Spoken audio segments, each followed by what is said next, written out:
ചെർപ്പുളശ്ശേരിയിൽ നടപ്പാക്കിയ ഗതാഗത പരിഷ്കരണമുണ്ടാക്കിയ കുരുക്ക് പരിഹരിക്കാൻ സ്കൂളുകൾ തുറക്കുന്നതിന് മുൻപായി നടപടി വേണമെന്ന് നഗരസഭാ കൌൺസിൽ യോഗത്തിൽ ആവശ്യം. പ്രതിപക്ഷ കൌൺസിലർമാരാണ് വിഷയം ഉന്നയിച്ചത്.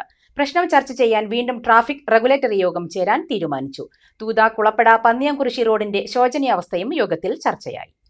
ചെർപ്പുളശ്ശേരി പഴയ ബസ് സ്റ്റാൻഡ് നവീകരണത്തോടനുബന്ധിച്ചുള്ള ഗതാഗത പരിഷ്കരണം നഗരത്തിൽ സൃഷ്ടിക്കുന്ന രൂക്ഷമായ ഗതാഗതക്കുരുക്കിന് പരിഹാരം കാണണമെന്നാണ് പ്രതിപക്ഷ കൌൺസിലർമാർ കൌൺസിലിൽ ആവശ്യപ്പെട്ടത്.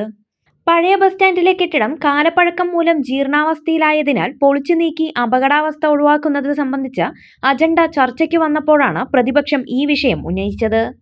നഗരത്തിൽ ഗതാഗത നിയന്ത്രണം ഏർപ്പെടുത്തിയതിന് പിന്നാലെ അഭിമുഖീകരിക്കുന്ന ഗതാഗതക്കുരുക്ക് വലിയ പ്രയാസങ്ങളാണ് സൃഷ്ടിക്കുന്നതെന്നും പുതിയ ബസ് സ്റ്റാൻഡ് ഇനിയും പൂർണ്ണമായും ഉപയോഗപ്പെടുത്താത്തതും 2 വീലറുകളും 4 വീലറുകളും അനധികൃതമായി പാർക്ക് ചെയ്യുന്നതും ഗതാഗതക്കുരുക്കിന് വഴിയൊരുക്കുന്നതായും മഴക്കാലവും സ്കൂളുകൾ തുറക്കുന്നതുമായ സാഹചര്യത്തിൽ ടൗണിലെ സ്ഥിതി ഇനിയും വഷളാവാനുള്ള സാധ്യതയാണുള്ളതെന്നും കൌൺസിലർമാർ ചൂണ്ടിക്കാട്ടി.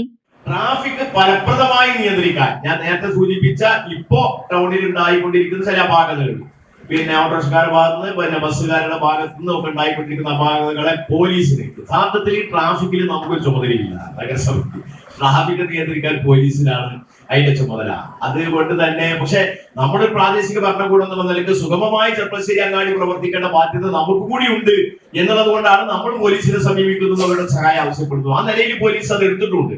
അപ്പൊ അവരെ ഉപയോഗപ്പെടുത്തി നേരത്തെ ഈ പറഞ്ഞ പോലെയുള്ള പൊതുജനങ്ങളുടെ ഇടയിൽ നിന്ന് ഉയർന്നു വരുന്ന അഭിപ്രായങ്ങളെ അഡ്രസ് ചെയ്യുക എന്നുള്ളതാണ് നമ്മുടെ ചുമതല. പ്രശ്നപരിഹാരത്തിന് ഉടൻ തന്നെ ട്രാഫിക് റെഗുലേറ്ററി കമ്മിറ്റി യോഗം വിളിച്ചു ചേർക്കാമെന്ന് ചെയർപേഴ്സൺ KT ജംസിയ പറഞ്ഞു. വിഷയവുമായി ബന്ധപ്പെട്ട് പറയാനുള്ളത്, നമ്മുടെ അവർക്ക് ഈ നോട്ടീസ് കഴിഞ്ഞ കൗൺസിലിന് അംഗീകരിച്ചു കൊടുത്തതാണ്. അതിനുശേഷം 2-3 തവണ അവരെ ബന്ധപ്പെട്ടിട്ടാണ് അവർ ഈ ഒരു രേഖാമൂലം നമുക്ക് ഈ ഒരു റിപ്ലൈ തന്നെ തന്നിട്ടുള്ളത്. അതന്നെ അവരോട് നമ്മൾ നിർബന്ധിച്ച് മേടിച്ച പോലെയാണ്. അപ്പോ അതുമായി ബന്ധപ്പെട്ടിട്ട് 33-31 വാർഡുകളായിട്ട് ഇൻഫ്രാഗാനേജിന്റെ റോഡ് പോണ ആ ഒരു റോഡുകള് തൂത കുളപ്പട 4 റോഡാണ് ഏറ്റവും മോശമായി നമുക്ക് ബോധ്യപ്പെട്ടതാണ്. നേരിട്ട് പോയിട്ട് അവിടെ നമ്മൾ ചർച്ചയിലൊക്കെ പങ്കെടുത്തതാണ്. അവിടുത്തെ കൗൺസിലേഴ്സും നമ്മുടെ ബോർഡും കൂടി പോയി ചർച്ചയിൽ പങ്കെടുത്ത് നമ്മൾ അന്ന് പറഞ്ഞത് തന്നെയാണ് നമുക്ക് ബോർഡിൽ നിന്നും പറയാനുള്ള നഗരസഭക്ക് ജനങ്ങളുടെ കൂടെ നമ്മൾ 100% നിൽക്കുന്നതായിരിക്കും. തൂത കുളപ്പട പന്നിയംകുരിശി റോഡിന്റെ ശോചനീയാവസ്ഥ പരിഹരിക്കുന്നതിന്റെ ഭാഗമായി ഇൻഫ്രാഗ്രാനൈറ്റ് ക്വാറി മാനേജിംഗ് ഡയറക്ടർക്ക് നഗരസഭ അറിയിപ്പ് നൽകിയിട്ടും ഇനിയും തീരുമാനം ആവാത്തതിലുള്ള അജണ്ടയിൽ ഉടൻ നടപടി വേണമെന്ന് പ്രതിപക്ഷ കൌൺസിലർമാർ ആവശ്യപ്പെട്ടു. 31-33 വാർഡുകളിലൂടെ കടന്നുപോകുന്ന വളരെ ശോചനീയമായ ഈ റോഡിലൂടെ അനുവദനീയമല്ലാത്ത ഭാരമേറിയ വാഹനങ്ങൾ കടന്നുപോകുന്നുണ്ടെന്നും ഇരുചക്ര വാഹനയാത്രക്കാർ റോഡിലെ കട്ടകളിൽ തട്ടി വീഴുന്ന അവസ്ഥയാണുള്ളതെന്നും 33-ാം വാർഡ് കൌൺസിലർ P. ജയൻ പറഞ്ഞു.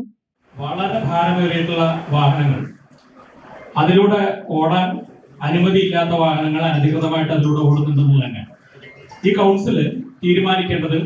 ധിക്കാരപരമായിട്ടുള്ള സമീപനം ഇൻഫ്രാഗ്രാനൈറ്റിന്റെ മാനേജ്മെന്റിന്റെ ഭാഗത്ത് നിന്ന് തുടർച്ചയായിട്ട് ഉണ്ടാവുകയാണ്. അത് ഒരു സമയത്തൊന്നല്ല, നിരവധി കാലങ്ങളായിട്ട് പല രൂപത്തിലും അവിടുത്തെ ഡ്രെയിനേജുകൾ തൂർക്കുന്ന ഉൾപ്പെടെ, അതുപോലെ തന്നെ ഈ കോറി വേസ്റ്റ് നിരന്തരമായിട്ട് കുഴികൾ ഉണ്ടാവുന്ന സ്ഥലത്ത് കോറി വേസ്റ്റ് കൊണ്ടുവന്നത്, ആ കോറി വേസ്റ്റ് പിന്നീട് ഒരു മഴ പെയ്തു കഴിഞ്ഞാൽ അതിലെ പൊടിയും മണ്ണൊക്കെ പോയി കഴിഞ്ഞാൽ വലിയ വലിയ കല്ലുകളായി മാറും. അതിലൂടെ ആളുകൾ, ഇരുചക്ര വാഹനങ്ങൾ ഓടിക്കുന്ന സ്ത്രീകൾ ഉൾപ്പെടെയുള്ള ആളുകളൊക്കെ അതിൽ തട്ടി മറിഞ്ഞു വീഴുന്ന കാഴ്ചയൊക്കെ ഇപ്പോൾ കുറച്ച് കാലങ്ങളായിട്ട് സ്ഥിരമായിട്ടുള്ളതാണ്.